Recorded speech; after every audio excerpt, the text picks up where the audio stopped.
আসসালামু আলাইকুম, কেমন আছো বন্ধুরা? আজকে নুডলস রান্না করব। নুডলসের রান্নাটা তোমাদের সাথে শেয়ার করলাম।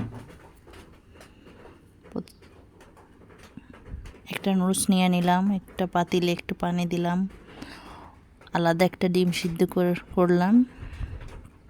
পানি গরম হয়ে গেছে, নুডলসটা দিয়ে দিলাম।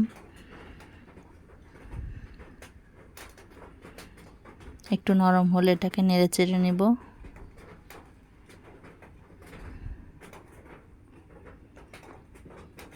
আমার নুডলস সিদ্ধ হয়ে গেছে, আমি এখন ছেঁকে নেব।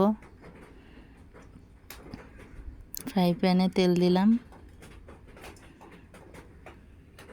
পেঁয়াজ কুচি দিয়ে দিব, একটু নেড়ে চেড়ে বাদামি কালার করে নেব।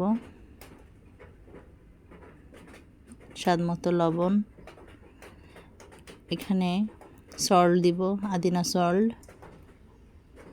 এখন আমি ডিমটা ভেজে নিয়েছিলাম, নুডলসটা দিয়ে দিলাম। এখন ভালো করে মাখিয়ে নিব। আমার ভিডিও ভালো লাগলে আমাকে লাইক দিবেন, আমার জন্য দোয়া করবেন।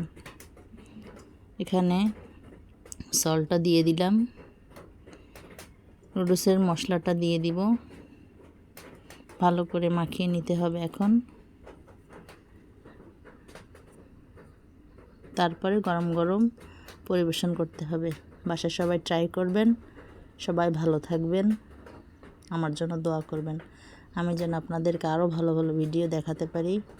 নুডলসটা খেয়ে নিলাম, তারপরে এক কাপ রং চা খাবো কড়া করে। বৃষ্টি হচ্ছে, খুব ভালো লাগবে, এর জন্য আপনারাও খাবেন। সবাই ভালো থাকবেন। আসসালামু আলাইকুম।